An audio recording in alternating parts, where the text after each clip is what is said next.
Good afternoon, everyone. We have completed what has been the 25th meeting of National Cabinet earlier today. I think that's an indication of just how often and how regularly Premiers and Chief Ministers and I have been working together now over these many months to deal with the many practical issues in responding to this pandemic. In a normal case, that would take over a dozen years for Premiers and Chief Ministers and the Prime Minister to meet together. And I can assure you that the familiarity of meeting together is really helping the way we deal with these challenges at a very practical level, not just between leaders, but I must say between the officials of our governments, our ministers. It is producing the type of environment that I think Australians should expect of us all in how we work together. Sure, there's disagreements on this and that from time to time, but I can assure you those working relationships under often great stress are working very productively. I also want to start today by acknowledging our aged care workforce. It's Aged Care Employee Day today, and I want to thank all of them for the amazing job that they're doing. Many of us across the country know from personal experience just how amazing people are who look after our elderly in our community.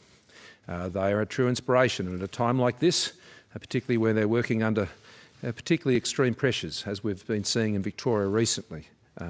They've showed that what is a tough job is a tough job that they do with great care, great love and great compassion, and I want to thank them for the tremendous job they do, whether they're doing it incredibly hard in Victoria today or other parts of the country where it is the job they do every day under more routine circumstances.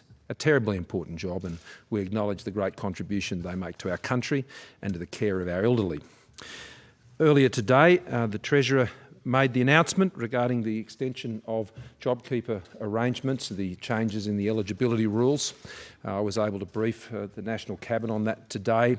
That additional investment of some $15 billion, which brings the total investment in JobKeeper now to over $100 billion on the part of the Commonwealth. This is the largest program of this nature the country has ever undertaken. It is at a scale which is unprecedented, and it stands well in comparison when we look around the world at the various forms of support that have been provided during this crisis. JobKeeper has been a lifeline to people's livelihoods. It's been a lifeline to businesses. It's been a lifeline for the certainty and assurance that it's provided Australians that I know they've been relying upon in these very difficult months. And as we've seen the outbreak of the Victorian wave and the impact that that's had specifically on Victoria, knowing that JobKeeper is there, knowing that JobKeeper is supporting them, their families, their businesses, their communities, I think comes of great assurance. This has been a week where there have been many challenges to deal with. Victorians, more than anyone, know that. As a government, we've responded to the changes that have taken place in Victoria. We've moved to provide the pandemic leave disaster payment. That is progressing extremely well, and those payments are being processed and they're being progressed through Services Australia, who've stood up those services very quickly. The changes that we've moved to put in place for childcare, and the changes that we've made to JobKeeper as we've considered and looked at the evidence and the likely impacts on the ground, and making sure that JobKeeper can do that job that people are looking for it to do. This is a national program. This is not an arrangement that has been put in place specifically for Victoria. It's a national program. And I was able to remark to the other leaders today at the meeting, there'll be many people in their states and territories who will also benefit from the changes that have been made for eligibility to make sure the JobKeeper reaches to those parts of the country where they're also continuing to do it tough. Quite understandably and rightly, we're all very focused on the hardships being experienced in Melbourne and across Victoria. But let's not forget, in the rest of the country, there are many businesses that are still doing it tough. There are many households that are also doing it tough. The pandemic is still there, many restrictions still in place. I look forward to standing behind this podium again, and hopefully not the too distant future, where we can plan out another roadmap out. And I believe we will be able to do that, and we're making great progress towards that. But for now, there are very serious challenges we need to address. The overall commitment of the Commonwealth now in the various measures, both on balance sheet but particularly in direct fiscal measures, is well over $300 billion now. At a state level and territory level combined, that investment is just over $40 billion. We spoke today about the importance of continuing to work together to provide the necessary supports to the economy. We noted the measures that the Western Australian Government has released just this past week, measures also that have been put in place in other states and territories, and we're going to continue to work together to ensure that we're providing that support into the economy that businesses, employees, that the country needs. And at the next meeting, we'll be welcoming Dr Lowe from the Reserve Bank together with Dr Kennedy, who will meet with the National Cabinet again. More broadly, while it has been a week for solving problems, putting solutions in place quickly, but in a considered way at a federal level, it is also a time to remember that there is the strong plan to ensure that the economy comes out of this strongly. The measures that we've already put in place, whether it's been in the home building sector, the entertainment sector, the many other specific parts of the economy, but also the need to address critical issues in our economy, whether it be on skills. We had a very long discussion today about skills, and I'll come back to that. But whether it's that or on workplace and industrial relations, work in the energy sector, the work that is needed in the manufacturing sector to see that there is both an enablement of scale in that sector, but as well as having a security of sovereign supply within Australia.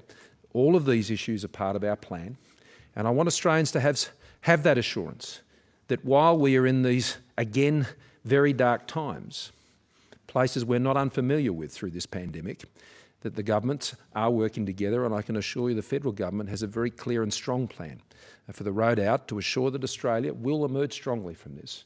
And I believe we will emerge strongly than many and most, if not all, developed nations in the world. And that is because of the resilience and spirit of the Australian people and the capacity of our economy, as it's been demonstrated on so many occasions.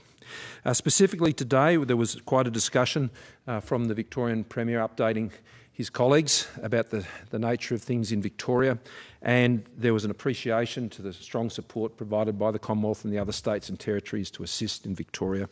We've got nurses coming from WA, from South Australia.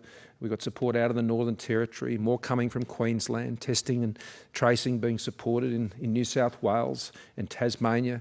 This is a truly national effort to support what is occurring in Victoria, and I know the Premier was very grateful for that, and the support continued to flow from Premiers and Chief Ministers to assist those efforts, and I'm also appreciative of that support. There was also a very strong focus today on stress testing our national preparedness more broadly. Specifically in the area of quarantine as well as in aged care preparedness, and Professor Kelly will speak more to those issues when he follows me in a few minutes' time. There was a report from Jane Holton, who's been undertaking that quarantine review. She's been in two states now, in New South Wales and up in Queensland, and there were some very good lessons and experience that she was able to pass on. The need to ensure we conduct quality and assurance testings at the state level over these quarantine arrangements. The training arrangements are there and in place. But she was particularly complimentary of the hospitality workers and the hospitality teams at the facilities that were providing the accommodation as part of the quarantine program.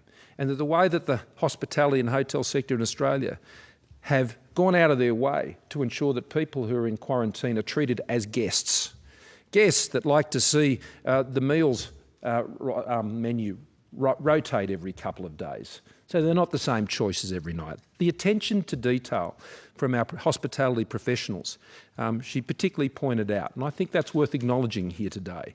Those facilities have been under a lot of pressure, and they've been going to a lot of effort to make that quarantine experience as positive as it possibly can be. We have a world-class hospitality sector, and I was very pleased to hear that report, right down to making sure that an 8-year-old had a birthday cake as they departed quarantine one day. They didn't know that the hotel knew it was their birthday. Little things like that make a big difference in a pandemic like this, and those sorts of stories greatly encourage me. There will be an ongoing auditing of aged care preparedness around the country, learning from what has occurred in other jurisdictions. A key part of that is how workforce is managed, how the integration of public health units and broader aged care response is delivered, and also being in a position to put in place quite quickly an aged care response unit similar to that which we've been able to stand up in Victoria, which has aided greatly in our ability to stabilise that situation. We also agreed that international travel constraints on inbound arrivals to Australia should be continued in their current form. We look forward to, at some point, that might be able to be altered, but at this point, we are not going to put any further strain on the quarantine arrangements around the country, and they will remain in place now for some months. We also agreed the freight code. I mentioned that to you a fortnight ago. That was a protocol a fortnight ago. It's a code today, and it will now be implemented with enforceability by the states and territories through their channels, and it's important that we get as much consistency for transport operators on things like that. And finally, there was a very good discussion with the Skills Commissioner, Adam Boynton, joining us to talk about the skills task that we have, and working particularly through the job trainer agreement that we've been able to bring together, which, as you know, is $1 billion of investments between the states and the Commonwealth that will see 340,000 training places made available this year. We also agreed the tasking of the National Cabinet Subcommittee on Skills and their program of work, which will go over the next month or two as they're finalising those arrangements around the job trainer initiative. So with that, I'll pass it over to Professor Kelly to speak to a number of items. In particular, we updated on the vaccine progress today to National Cabinet. Look, I want to encourage people. We won't know when a vaccine will come, but as Professor Kelly will tell you, there's never been a global effort like this. And there are some positive signs there that we can be hopeful about. Australia is positioning itself well to take advantage and be in a position to be able to manufacture and supply vaccines should they be developed. There are many projects that are underway around the world, and we have a process for identifying those that we believe we can take an early position on. But the other thing Australia has been saying, and supported strongly by the Premiers and Chief Ministers, and I made this point earlier in the week at the Aspen Forum, and that is whoever finds this vaccine must share it. Any country that were to find this vaccine and not make it available around the world without restraint, I think would be judged terribly by history. And that's certainly Australia's view, and we'll continue to advocate that view in every conversation we have, as I certainly have. Professor Kelly. Thank you, PM. So my role today was to update on the epidemiology of the COVID-19 issue, and particularly the Victorian wave that's dominating the numbers that we're seeing each day, and the trends that have happened since our the last time we met as National Cabinet. Of course, Victoria is not alone in this. There are small numbers of cases, many of them related to Victoria, in neighbouring states, in South Australia, in Queensland, and particularly in New South Wales. There are only two jurisdictions without active cases at the moment, ACT and Tasmania. So those increasing numbers, what can we see from those? I shared that with the Premiers and Chief Ministers in our hookup. We can see an increase in elderly, particularly those over the age of 80 and 90, and that reflects what we are seeing in aged care outbreaks in Melbourne in particular. But still, the vast majority of cases are in that young age group, and this is really an important issue for us to consider in our community engagement strategies right across Australia. What are we doing to engage with our youth to make sure that they know that this is not just a disease for elderly people? That might be where we're seeing the deaths, and that's very tragic. But young people are getting infected, young people are transmitting the virus, and young people sometimes are also experiencing the severe end of the spectrum of the disease. We talked a little about the Victorian measures and our confidence that we have that what is happening in Victoria, particularly in relation to movement and mixing restrictions, so the lockdown measures will be effective. We saw that was effective during the first wave, and now with even stronger measures that have been introduced over the last week, they will also be effective, but not immediately. There is always a lag time of 1 or 2 weeks for any of these things to show what is happening. That's the nature of this virus. As the PM mentioned, we talked at some length about aged care, and I was very happy to see the commitment from all of the First Ministers to work very strongly and closely with the Commonwealth in relation to aged care, particularly in preparation and prevention in states outside of Victoria. So, as the PM has mentioned, there's a lot of assistance going to Victoria right now. That's a major issue for them, and we have this new concept of the aged care response centre that has been set up. So that literally we have people in a large room but together from all of the agencies that are working on that issue right now, from the Commonwealth, the emergency management area of the Commonwealth, as well as health officials, the ADF, our AUSMAT teams, nurses and other workforce surge capacity that's come from other states. Crucially and very importantly and very good engagement from the Department of Health and Human Services in Melbourne, as well as their Emergency Management Victoria. So the sector itself and concentrating on communications, on workforce and particularly the surging workforce, and on infection control. So we talked through that at National Cabinet. What would it be like if that was to happen in each of the states, and a really strong commitment to audit where we are now everywhere through the aged care sector so that we can be preparing for that, look at preventive activities, further training that may need to be required, for example, and particularly that response, that acute response phase, so that would be ready to go if this happened, preparing for the worst, hoping for the best. In terms of vaccines, I think, as the PM has said, there is really strong optimism here. We can't promise that there will be a vaccine or when it may occur. We've never had a vaccine for a coronavirus in the world before, but the very best minds in the world are concentrating on this. Many companies, well over 100 different types of vaccine that are in development, and many of those are already in clinical trials in what has been described by some as warp speed. So these things normally take years. This is taking months, even weeks, to get through this. In Australia, we're very prepared, and as the PM has mentioned, those prongs, the things that we're looking at very specifically in relation to research and development and support there, not only for researchers here in Australia, but also through international, bilateral and multilateral relationships. We're looking very, very clearly and carefully about purchasing and advanced purchasing options, as well as local manufacturing options. We're looking, of course, at the regulatory aspects to make sure that whatever does become available it works, as well as being of high quality and, of course, being safe. And all of these things are very important in the coming months. But I'm very optimistic that we are well placed here in Australia, not only to contribute to that worldwide effort, but also to benefit from it. And it just strikes me that whilst we are concerned, of course, about what's happening in Victoria right now and in other parts of the country in relation to COVID-19, I think it's worthwhile remembering where we've come from in these few months. So in January, this was a new virus. We didn't know anything about how we might develop a vaccine. Now we have vaccines in clinical trials and developing well, showing that they work and that they're safe. We've had rapid development of testing capability in our laboratories here in Australia and around the world.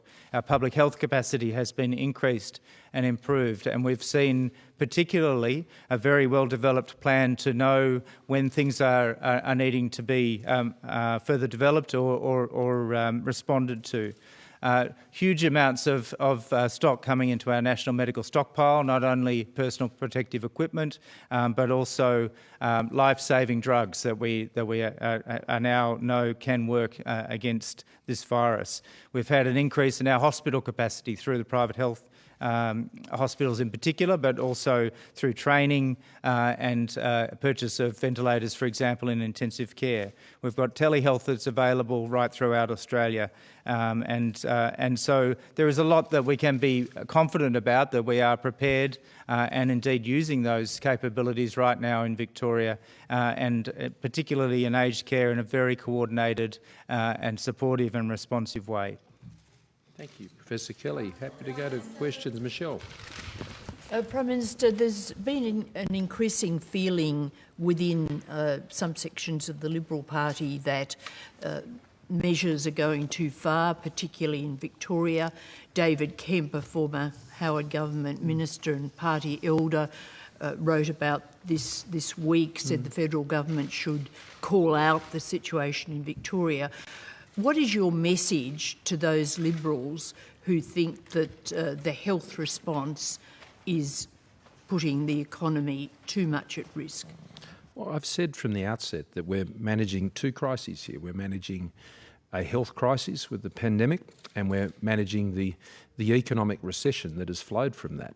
And I've always addressed them as twin crises, and it has always been a very difficult task to balance out those two issues. We see quite clearly that if the virus and the pandemic moves into community transmission, the havoc that it causes, we can't just pretend that that's not the case. It is the case. It is a serious pandemic. It has a death rate in Australia more than 5 times the flu. We've got hundreds of Australians who've passed away. So it's a very serious health issue. And so that's important to recognise. But we support health measures and we support restrictions that meet health objectives. And it has always been the Commonwealth's position to follow the medical advice in these areas. That advice is interrogated. That advice is worked through. That advice is we seek to understand it and what's behind it. We understand that medical experts are not experts when it comes to the economy and in industrial practices and things of that nature, and they're not the ones we look to on those matters. At the end of the day, the system we have in this country is it's a federation, and states have complete and total control over those types of restrictions. Now, as a Commonwealth, we seek to influence that, and we provided significant input over the course of these last week and particularly recent days, and I'm pleased that there have been some changes to the implementation of those measures, and where further changes are needed, people can be assured that the Commonwealth would be pushing those issues quite strongly. But the way we're doing that is by working to the government in Victoria and seeking to do it that way. I don't see a great advantage of engaging in that process in some sort of public spectacle. I don't think that would be good for public confidence. I don't think that would be good for public assurance. I think regardless of which way you vote, it doesn't matter whether you're a Liberal supporter or a Labor supporter, the virus certainly doesn't discriminate, and it is seeking to cause its havoc wherever it can. And so we need to continue to have a balanced response that looks at the economic and health issues. But the health issues in Victoria, I have to stress, are very, very serious. Our own, both Professor Kelly and Professor Murphy were involved at my request in a very high-level dialogue with the Chief Health Officer in Victoria last Friday night. It was. I wanted to be assured that the health advice that was going to the Premier was understood by our health officials, and they could advise me and our Cabinet and our Health Minister about where Victoria was heading, and their advice concurred. Now, when it comes down to the precise description of those measures, that's a job for the Victorian Government. They're their restrictions. They will have to be accountable for them. They will have to explain them. They will have to manage them. But it's my job to try and make them work. It's the job of the media, it's the job of oppositions, it's the job of others to do what their job is. My job is to make this work as best as it possibly can, and that's what people elected me to do. Phil, on JobKeeper, I'll come over the other side. On the JobKeeper extension, the Treasurer said this morning that if JobKeeper 2.0, if that is to go, if anyone wants to keep that at the original rate of $1,500, then the state should contribute. He said the Commonwealth is not going to change those two-tier payments after September. Did any of the states today raise the level of the payment in the National Cabinet post-September 28? Is there any pushback from the states? No, there was, I think, there was an appreciation of the steps that the Commonwealth has taken. I don't know if I'd describe it as 2.0. I think it's still very much 1.0. JobKeeper is JobKeeper. And what we've done all along as we've worked through the pandemic is seek to adjust it as we needed to deal with the circumstances on the ground. Now, for 7 states and territories around the country, the circumstances are largely as they were when we announced the changes for post-September arrangements not that long ago. Obviously, in Victoria, it's changed quite dramatically. And I've said consistently that JobKeeper needs to be a national program. It will find the need wherever it happens to be, whether that's in Bunbury or Brunswick, it'll find it. And that's how it's designed to be delivered, and that's what it is doing. And I'm pleased about that. With the scale of the Victorian wave, then that necessitated us to look at a more recent experience to ensure people qualified. And look, we take a very open mind to these things. We're not lodged in particular positions from any ideological viewpoint at all, quite the contrary. I think the government has just demonstrated month after the month, practical problem, practical solution, practical problem, practical solution. Don't get involved in the politics, don't get involved in all the other nonsense that can go on and the noise and various things. Just sort it and work with people and get on with it. Catherine. Catherine, then Andrew, for a change. I'm not clear. Just on the aged care stuff, there's obviously been a discussion at the National Cabinet today about the desirability of rolling out the rapid response capability that you've established in Victoria. Has the National Cabinet agreed to do that nationally, or have you just had a conversation about it? And also, if I may, just on the vaccines, you said a number of times, Prime Minister, that any country that successfully develops a vaccine or brings it to the stage of development must not sit on it, must not hoard it, or whatever adjective you want to use. Yeah. Who are you talking about? Anyone who develops it. I mean, Australia, we pledge that if we find the vaccine, we'll share it. I think every country's leaders should say that. But do you have a specific concern that somebody will not do that? That's not what I've said. No, I know. That's why I'm asking you the question. That's not what I've said. So I think that's the answer to the question. On aged care, we are moving forward with preparedness plans in all of the states and territories. They moved to an agreement to do that, not just a discussion, and I think that's very important. As Professor Kelly said, quite an enthusiastic agreement across all the jurisdictions. Very keen to get in place and to do the stress testing of their own systems, and that's already underway by the Aged Care and Quality Commission now at one level, and I think this will take it to another level. But already we saw, I think, what was a very good response in Queensland with their preparedness plan up in Queensland recently. They're working through that at the moment. That was a good outcome we've seen in other jurisdictions. So I think states and territories are very mindful of this and keen to adapt and apply the lessons that have been picked up in Victoria. But I'd stress the Aged Care Response Centre is critical to that, because it's actually emergency management led. Through the pandemic, I think a key lesson that we've all learned is it's not just about health. There is a health response, but there is a broader response. And when you have emergency management, you're thinking about communications with the local community. You're talking about supplies and logistics. You're talking about a whole range of other needs that might pop up, whether it's a community in Colac or anywhere else. And so it's not just about a nurse or a doctor. It is about many of these other supports that are necessary. And the hardest task, I've got to say, over the last couple of days, the previous week's hard task was stabilising aged care. The hard task this week, following the Victorian government's announcement of restrictions, which I understand there are many criticisms of and there's confusion, but I understand that, has been how to work, drawing together the industry feedback, which I particularly acknowledge the Treasurer. Josh has done a tremendous job just drawing that industry feedback in, and the National Coordinating Mechanism through the Department of Home Affairs drawing that in and getting that to the Victorian government. And I think that's had some good success this week and a good example of what the partnership is. But ultimately, they'll make the restrictions, they'll enforce them, and they're their calls. Yeah, Andrew. Thanks, Prime Minister. Professor Kelly, something like 1,100 healthcare workers have got COVID-19.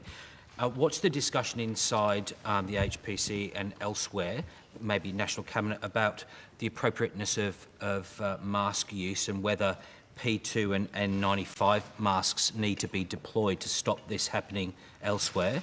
And secondly, every death is tragic, but the death of the 30-year-old being somewhat of an outlier, what can you tell us about the circumstances there, whether there were comorbidities or the like? So firstly, masks, this is an ongoing discussion, and like everything that we've done in this pandemic in terms of our health advice to government. It's based on the best data and the emerging evidence as we see it. So in terms of the healthcare workers, any healthcare worker that gets sick whilst they're at work, we need to deal with that and work through how to prevent that. I'm absolutely committed to it. We need, though, to be led by the data that we have and the information we have. What we do know about many of the healthcare worker cases in Victoria, that's come from the community rather than at work, it appears, and we're seeking more information from our Victorian colleagues on that aspect. But in terms of the specific question about P2 or N95 masks, those so-called respirators, there's a live discussion in AHPPC at the moment. They're meeting now, and they was looking to finalise an update to that advice. In terms of the individual, of course, I'm not going to talk about an individual case, but only to say that, as you say, all deaths are tragic, and a death of a young person, young male in this case, is also tragic.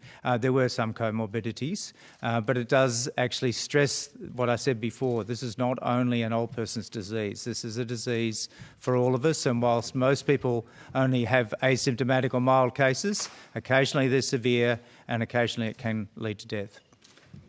Paul, about pandemic leave. First, in residential aged care, has the Commonwealth decided to tip more money in to fund paid pandemic leave outside hotspots as ordered by the Fair Work Commission? And second, more generally, have any states other than Victoria signalled that they want to take part in the pandemic disaster payment or for that program to be expanded? On the second question, no, and I've written to all the states and territories making that offer, and none have indicated that they'd like to take that up, and the Commonwealth will support the decisions of the Fair Work Commission as they've made those orders. Brett. Thanks, PM. Professor Kelly, this week the World Health Organisation has said that we can't bank on there being a silver bullet to combating COVID-19. Is it more a question of if there's a vaccine, not when? And if there isn't, what does that mean for the virus? How long will it linger? And Prime Minister, what does that mean for the economy and Australia's response to shoring up businesses if there isn't a vaccine? Well, I might start and hand to Paul. Whether there's a vaccine or whether there's not a vaccine, time will tell. And I'm also encouraged by the reports that Paul has provided to us today and provided the Federal Cabinet with the Health Minister earlier this week. So we look forward to that, but you can't count on that. That's why the economic plan that we're putting in place and have been now for many months is so important. You have to address the health issues, and perhaps it will be a treatment first as opposed to a vaccine that will mitigate the impact and enable broader restrictions to be eased. But it is the income supports, it is the aggregate demand supports that are put in place into the economy. And so whether that's Home Builder or the various other things that we've put in place, I mean, the announcements we've made on JobKeeper, I mean, the Commonwealth has come to the rescue when it comes to JobKeeper. That's what it's been doing now for some time, and in relation to the Victorian wave, the Commonwealth has come to the rescue with JobKeeper for those who will be most significantly impacted. But beyond dealing with the immediate aggregate demand issues and income support issues, there is the changes, as I've said many times, for the economy to make, whether it's in industrial relations, whether it's in skills training, and that's why today, again, another great step forward in agreement amongst the states and territories to progress that skills agenda, with already $1 billion into that program. The supports we've put into apprenticeships of $1.5 billion to keep 180,000 apprentices in jobs. Looking beyond that, there's the energy challenges. I've talked a lot of times about what we need to do in the gas sector, and I'll have a lot more to say about that in the months ahead. What we're doing in our manufacturing sector, what we're doing to get infrastructure, almost $10 billion brought forward. That's the plan. That can give the confidence and the assurance, because that plan goes in place, vaccine or no vaccine.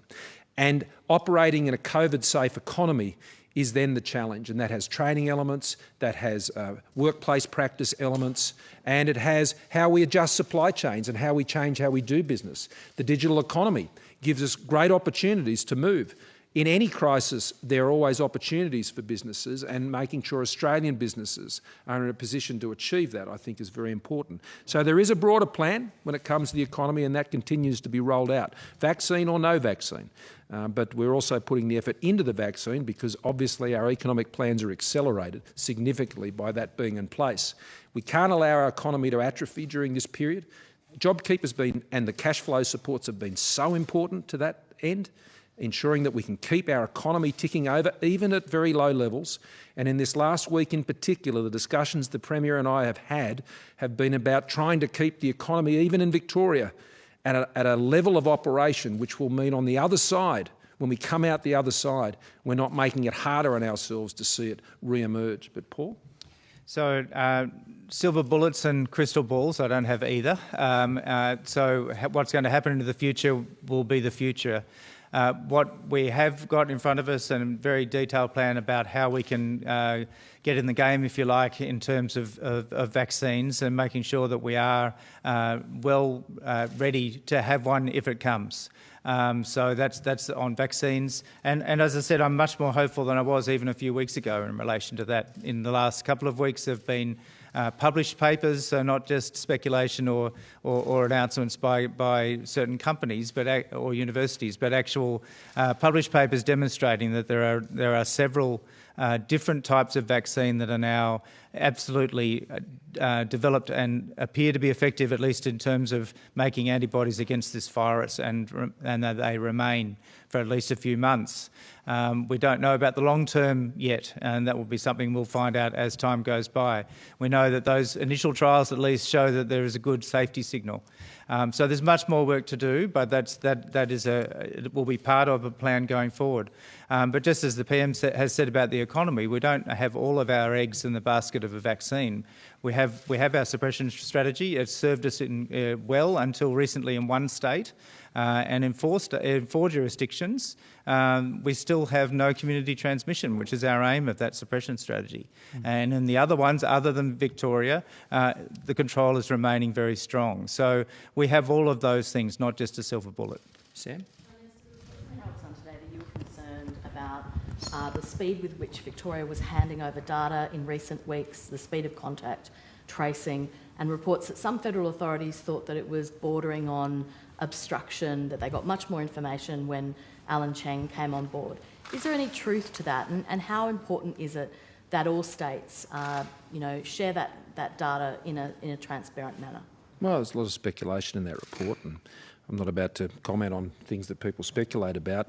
We established the national dashboard to ensure that we were getting the data that was necessary to look at this issue from a national perspective, and that process was worked up by the medical expert panel, and I'm pleased that dashboard has been fully populated by all states and territories, including Victoria, as the Premier was able to advise us this morning. So that's welcome. Data management is a key part of the process of combating this virus. And there are key indicators that are necessary to manage that process. I know that the Defence Forces, one of the things the Defence Forces have been doing, they are a new type of keyboard warrior, not the one that most of us don't take any satisfaction from out there on Twitter and Facebook. These are good keyboard warriors. They're in their data entering in command centres down there in Melbourne to ensure that the data that it's feeding up to those making decisions are much more tighter and much more reliable than would have been happening before. So when you have a scale and a volume of things that are happening in Victoria, the data systems have to keep up. Now, it's not that hard to enter that data when you've got no cases. Zero, type it in. But when you've got a lot of cases, your data management systems have to grow and build to cope with that. And that's a key thing that Commodore Hill has been involved in Victoria, is helping the Victorian government build up their data management capabilities. On that, and then a question on aged care. You mentioned the data coming into the dashboard. Can that dashboard be publicly available so Australians can see what's happening across the state and have transparency about that data? And on aged care, I just want to drill down a little bit on what's happening and what happens next. Are you confident that you've got commitments from states to learn the lessons from Victoria? We saw that in Victoria, St Basil's didn't notify federal regulators for 5 days. We saw that there was they were too slow to act on elective surgery to free up a workforce.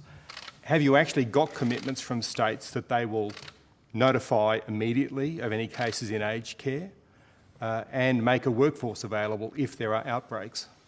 I'd give two responses. One is there certainly today was an acknowledgement of all of those factors, and we were able to report that to National Cabinet today, these key learnings.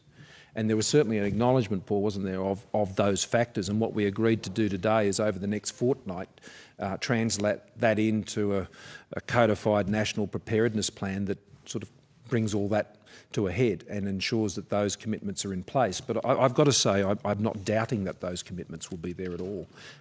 The keenness to move to that from premiers and chief ministers today didn't need any encouragement, I can assure you, and that's very welcome. Look, that's a matter that I'll raise with other premiers and chief ministers. I mean, much of what's in there is you already do get. There is already quite a lot of data that's published in relation to this. In fact, premiers and chief ministers stand up almost every day going through that information. I think there's been a wealth of information that is being provided, and I've got to say a transparency, particularly from the work done by the chief health officers and indeed our great CMO team federally, who have been very open and very accessible to respond to those sorts of things. But that's a matter I'm happy to take up with the other premiers and chief ministers. Lani. Prime Minister, you've mentioned that you have a good working relationship with state and territory leaders, notwithstanding a few points of contention. One of those has been the WA border closure. The West Australian government wants the Commonwealth to ask the court to strike out evidence that has been put before it in the Palmer case. Will you do that? Well, I have an outstanding relationship with the Western Australian government, and we've pulled out of the case as they asked us to pull out. And so one quarrel I don't have is with Mark McGowan. Mark McGowan's quarrel is with Mr Palmer. And I believe Mr Palmer, and I'd be very encouraged, because this is the only way out, I think, is for Mr Palmer not to proceed with the case. He's the only one who can prevent that case from going forward. And I think that would be a good decision. And Senator Cormann has made similar comments today, and I support those comments. I've written to the Premier in exactly the terms I said I would yesterday. And we do and have provided support for the outcomes that the Western Australian government is seeking to achieve. And I noted there was some reporting that was different to that this morning, and that reporting wasn't correct. But anyway, we're going to keep working with the Western Australian government. That's the commitment that we've made. We've set out important constitutional principles that I think will assist with that process, and I look forward to that being supported. So it's all set out in my letter, Lani. Yep. Minister, business leaders have been critical of Victoria's handling of the COVID-19 crisis. Are you disappointed in how the Victorian government handled the hotel quarantine process, and should they be more upfront about what happened? And Professor Kelly, if I may, are you concerned that COVID might leave young sufferers with permanent health conditions, whether that be heart and lung? And is this being discussed by senior health officials? Well, firstly, let me say, our government wasn't elected to be disappointed, frustrated, angry, upset, or any of these things. We were elected to get things done and to work with others to get things done. There are appropriate accountabilities that all leaders, including myself, my government, state and territory governments, there are appropriate accountabilities, and they'll have to face those accountabilities, and they'll have to answer those questions, indeed, as you put them to me. And they'll need to be transparent about that, and they'll need to be able to talk of the consequences of the decisions that they've made, and that's all entirely appropriate, and how they've gone about that. That is a job for indeed the media and the other channels of our democracy to be able to do that, and I fully support that. My job, though, is to actually make things work and to provide whatever support I can as Prime Minister of my government to make things work on the ground, because people are depending on me to do that when it comes to their job, their health, their business, indeed their city and their town, their farm, their factory, their futures. And so that's why I've adopted the approach that I have, and I think that's the approach Australians would expect of me. I'll leave disappointment, frustration, anger, all entirely understandable in circumstances, to others. But I don't think as Prime Minister I can indulge those feelings for myself. I totally understand, and I don't consider it an indulgence on others, that they may feel this way. These are tough times, and they are really straining and testing people. So particularly in the area that you mentioned in terms of engagement of industry and business, this is why the Treasurer took action. He convened roundtables with industry and business leaders. He listened. He collected their input. We provided that through to the Victorian Government, and we've made an impact. We've made a difference. And that's what we need to continue to do. And that's how we'll continue to play it. That's what it will continue to do. Was there anything, Paul, did you want to add to that? Just on the second question about young people and permanent damage to hearts and lungs and other parts of the body, yes, it relates to my previous comment that this is not just a disease of old people. And it's whilst it's mostly mild illness, about 80% of people get through this quite well. There are about 20% of people that do have either more serious acute infection or indeed long-term effects. Things like chronic fatigue has been noted from this virus. Some we don't know about permanent because it hasn't been around for too many months yet, but certainly long-term issues with lung damage and the damage of the vessels, the blood vessels around the body in various parts, including the heart. So yes, this can be a very severe illness, and it's something to remember. Don't take it lightly. And when there are suggestions that people should take note of protecting themselves and those personal protective issues that we've talked about a lot, you should take that really seriously, whoever you are. Questions for Professor Kelly. In the ACT, the Chief of Police has said that contact tracing is being threatened by people leaving fake names like Mickey Mouse on sheets at cafes and other venues. But at the same time, people are saying they have privacy concerns about leaving their name and their phone number where anyone who walks up to the counter can see it. Should venues be made to use something like QR codes to be a little bit more secure? And on the advice for MPs to isolate before they come to Canberra, some of the Victorian MPs are reportedly not happy about the idea about having to quarantine for 2 weeks. Why was the decision made that they couldn't say, abide by the same rules that were in place for the Treasurer, and how many MPs have registered that they're going to quarantine before they come? So several questions there, but the first one about QR codes. There are places around Canberra, I know the swimming pool I go to has a QR code, and so people, if they want to use that, they can. I understand people's privacy concerns, but we're in a pandemic, and I can absolutely say that the quicker people can do that contact tracing, the better the outcome, not only for individuals, but for the society in general. So please think about putting down those false addresses and false numbers. It's not going to help you, and it doesn't help anybody. The second question was... yes, so Parliament returning. The last time I stood up with the Prime Minister, those questions came about whether it was safe, and we've done a lot of work with the presiding officers in how to make the Australian Parliament House safe, and the PM himself asked for my advice last week, I think it was, in relation to what should happen in terms of people coming from Victoria in particular, and that was a 2-week quarantine period was what my medical advice was, that was necessary to absolutely protect people within Parliament House, people in the ACT and the whole of Australia when you consider how the Parliament House works. People come from every state. We don't want to be seeding cases to other places. And in relation to the point you make about the Treasurer, those arrangements were some weeks ago, and a lot's changed since then. And the Treasurer himself will be abiding by those 2-week arrangements, as will the Health Minister.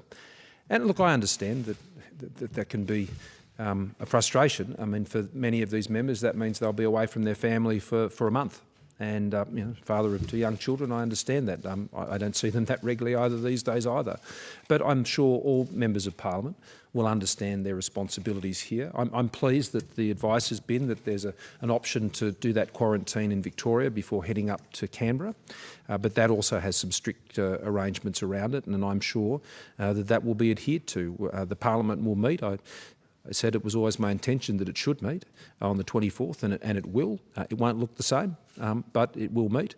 And going forward, there are some very constructive ways that we continue to manage the meeting of the Parliament as we go through to the rest of the year. Andrew?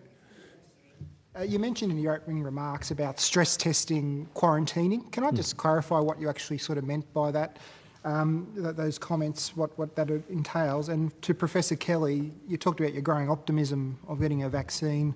Do you think we'll have it by year's end? And how do you think, if we do get it, it will be rolled out? Will priority be given to the elderly and the most vulnerable? If you want to go overseas, will you have to have a jab before you're allowed out of the country? Things like that. Do you want to deal with that one first, Paul? Yeah, so in terms of timing, that goes into the crystal ball territory, which I don't have. But look, there are now, right today, several vaccines that are in clinical trials, whilst they're also looking as how to scale up massive manufacturing. So that we'll know more about that in coming weeks and months about how fast that will be. In terms of the prioritisation piece, that's certainly a very key component of the vaccine strategy, and will depend a lot about what type of vaccine comes, where it's going to be most effective, how much there is. All of these things will be taken into account as we go forward with that planning. On the stress testing, I mean, Jane Holton is conducting that review, and that's informing how that can be done.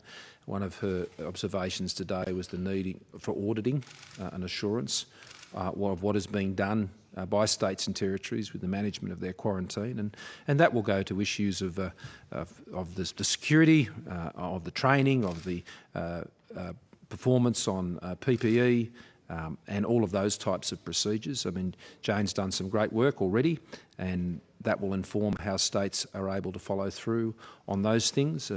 This week in Western Australia, the ADF are now providing that support at the request of Premier McGowan to assist with the hotel quarantining in Western Australia. That has been available to all states and territories, and we've been pleased to provide it wherever that offer has been taken up. Yeah. Prime Minister, the Queensland Premier ahead of National Cabinet today flagged that she'd be pushing for no exemptions to international travellers being able to not do the mandatory quarantine after that mix-up that happened with the consular case. Is that something that was agreed to by the National Cabinet today? And Professor Kelly, is there a reason why Sydney MPs will not be forced to do quarantine if they've come from a hotspot, given what Canberra's position is on Sydney visitors? Do you want to do that one? Yeah, so I'll take the first one first. So our definition of a hotspot is the definition used by the ACT Chief Health Officer. Sydney is not a hotspot according to that definition.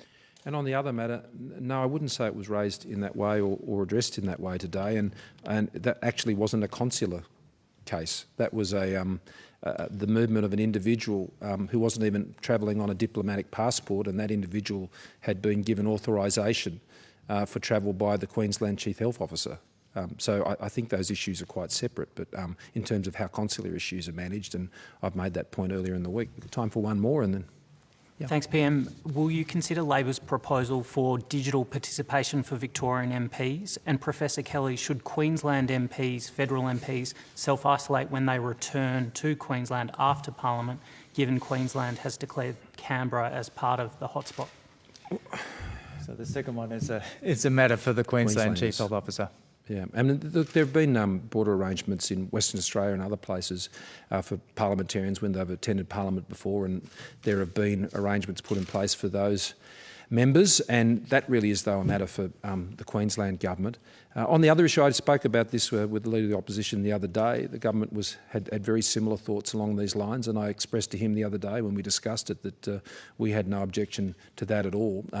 One of the points that the Leader of the Opposition and I very much agree on, and that is that if you're voting in the Parliament, then you've got to be here. We can't have a situation where people are sort of phoning in votes into our Parliament. I mean, you can have no confidence that haven't got 14 people standing next to them when they make those votes, or that's just not on. That's not how our democracy works. And the pairing arrangements can provide for the flexibility needed to enable those votes to be done in the normal and the appropriate way. We have no objection to moving to participation by those means, including if it were necessary, if I had to be isolated for whatever reason, I would hope to participate in question time. And to be able to do that, if I had to do it remotely, fine. Equally, if others had to ask questions or if others wanted to participate in debates. I mean, these are not unique ideas. They are sensible ideas, and they're ones that the government had already been contemplating. So we welcome working together on that. Whether that is in a position where it's at a standard, technologically and otherwise with procedures to be in place for when Parliament meets next, well, we'll see. But there is certainly no policy objective or objection, I should say, or any other resistance on the government's part. But we'd obviously want it to work. I don't think you're going to fly blind on something like that. There has been some participation of members in other parliamentary procedures through committees in the Senate. Some of that has gone well. There have been some criticisms of that. I'm sure the manager of government business would want to be confident that any procedures that were put into the House and any opportunity for people to participate in that way could actually be done. I don't think it would reflect well on the Parliament to the citizens if they saw that not working well. And so we would share that objective, and I think that's a sensible contribution, and happy to agree with it and work together to see when we can achieve it. With that, thank you all very much.